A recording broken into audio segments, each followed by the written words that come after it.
하나님이 가장 싫어하시는 죄. 데릭 프린스. 무엇이 하나님의 진노를 가장 잘 불러일으키는 말이며 그것은 어떤 모습인지 혹은 어떤 행동이나 특성을 갖고 있을까요? 예, 맞습니다. 교만입니다. 하나님은 거의 2년 동안 저를 개인적으로 교만의 문제를 다루어 주셨습니다. 강의를 더 나가기 전에 제가 개인적으로 이 사실을 여러분과 나누어야 한다고 생각합니다.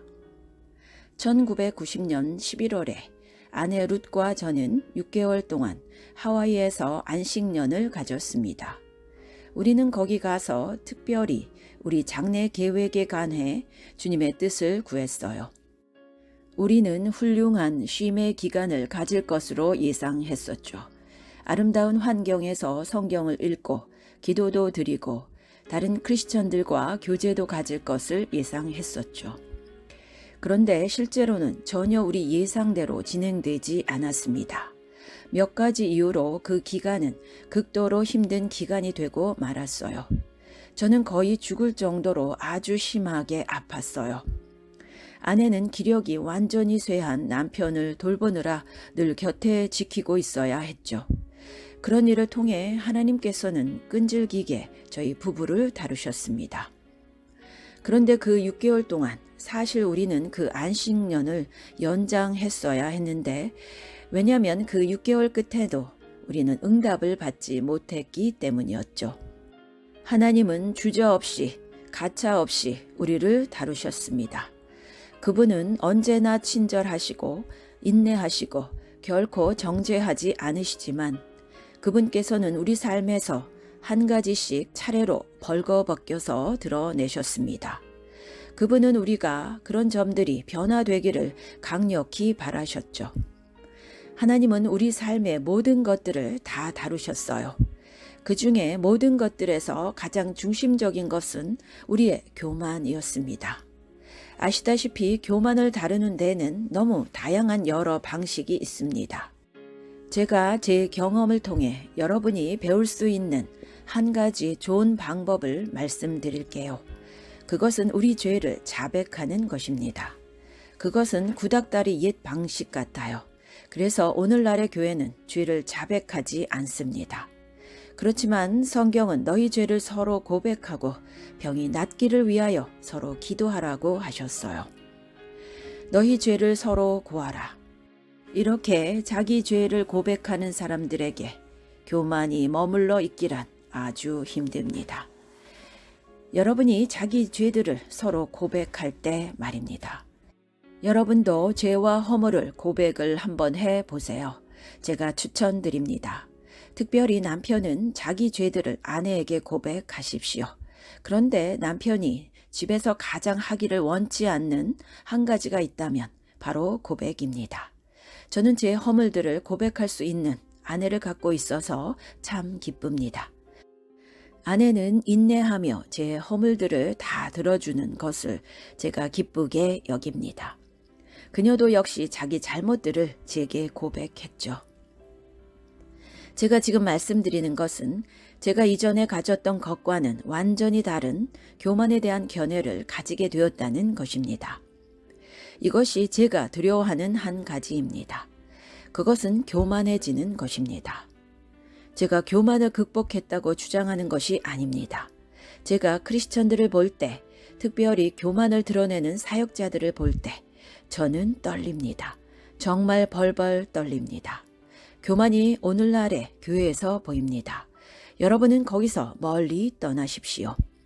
오늘날 교만이 교회에서 죄로 여겨지지도 않습니다.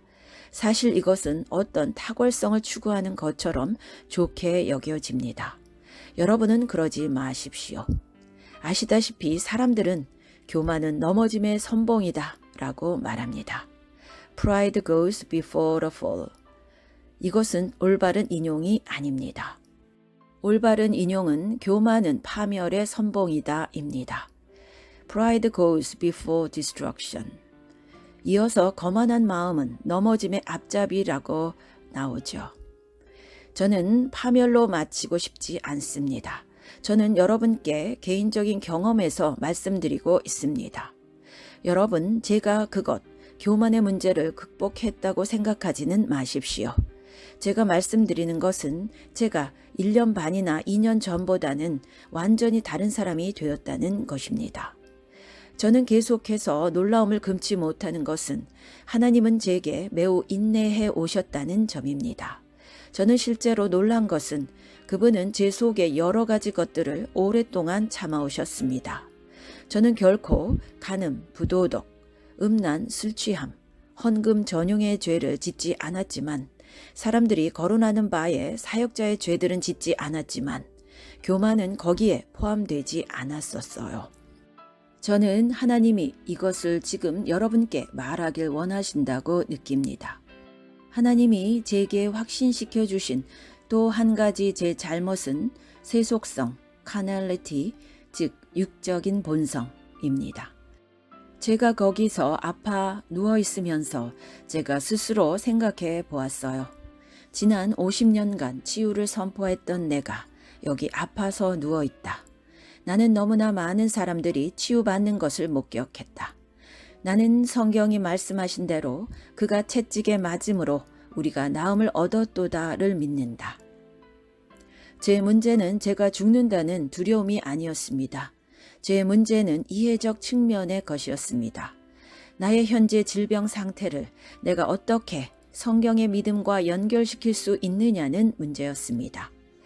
제가 병원에서 지낸 마지막 날 밤 2시에 비록 제가 거기에 있게 될 줄을 몰랐지만 주님은 저를 깨우셔서 매우 은혜스럽고 부드럽게 제게 보여주셨어요.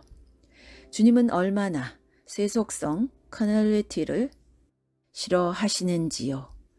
여러분은 하나님도 강한 감정을 갖고 계심을 아십니다.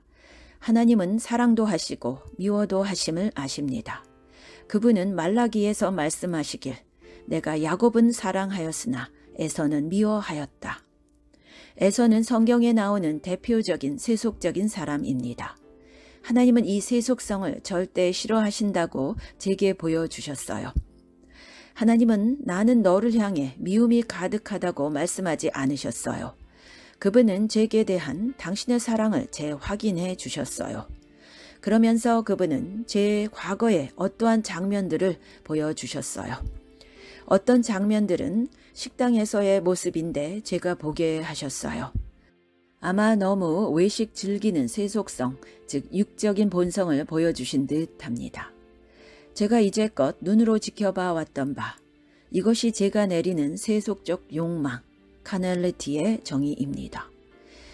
히브리서의 저자는 말하길 우리가 여기에는 영구한 도성이 없으므로 장차 올 것을 찾나니. 우리는 늘상 생각하고 행동하고 살기를 이 세상이 마치 우리의 영원히 살 집인 것처럼 여기지만 우리가 여기 영구적으로 살 것 같은 것, 이것이 바로 세속성, 카널리티입니다. 세속성은 그 자체로 크거나 흉측한 죄로 보이지 않습니다. 그렇지만 우리가 영원, 이터너티이란 비전을 잃어버리면 또한 영원한 것을 의식하지 않고 살아간다면 이것이 바로 세속성입니다. 제가 말씀드리는데 하나님은 그것을 미워하십니다. 하나님은 여러분과 저를 미워하시는 것은 아닙니다. 하나님은 무한 인내하십니다. 그렇지만 그분은 우리의 세속성을 다루기 원하십니다. 제가 육신의 질병에서 회복한 후에 제가 점점 나아지고 있는데요. 주님은 제게 말씀하시길 그것 나의 교정은 시간이 걸릴 것이다. 하나님은 그것을 다루실 것이지만 그것은 시간이 걸릴 것입니다. 그 다음에 주님은 아주 감미로운 말씀을 하셨어요. 내가 네게 인내한 것처럼 너도 내게 인내하라. 저는 그 점에 뭐라 말할 수 없었어요. 주님이 저를 이제껏 참고 인내해 주셨거든요. 여전히 저는 저를 교정하는 과정에서 인내 중입니다. 저는 제 성장을 증명하기 원합니다. 저는 길고 긴 머나먼 길로 지나왔습니다. 그러면서 제 건강도 정말로 다시 건강이 회복되고 있습니다. 제가 아프기 이전처럼 아주 완전히 건강한 것은 아닙니다만 내가 이것을 말씀드린 것은 주님이 제게 그렇게 하라고 갑자기 감동하셨기 때문입니다. 저는 추상적으로 말하고 싶지 않습니다. 저는 여러분이 지금 살고 있는 삶의 현장으로 내려가기 원합니다. 이런 간증이 여러분에게 영향을 미칠 것입니다. 여러분의 운명이 지금 중요한 현안입니다. 그저 신학이 아니라 우리가 지금 어떻게 사느냐가 중요합니다. 신약 성경에는 추상적인 신학이 하나도 안 나옵니다. 여러분은 그런 것을 찾을 수 없을 것입니다. 신약 성경에서 심오한 신학이 나올 때마다 그것은 우리가 사는 방식에 적용되는 것입니다. 추상적이 아닙니다. 예외가 없습니다. 여러분이 신약을 보시면 여러분은 단지 추상적인 신학을 결코 찾지 못할 것입니다. 이제 기본적으로 우리는 모두 한 가지 일에 동의합니다. 하나님이 가장 싫어하시는 것은 무엇입니까? 교만입니다. 다시 말해봅시다. 하나님이 가장 싫어하시는 것은 교만입니다. The thing that God hates most is pride. 아멘.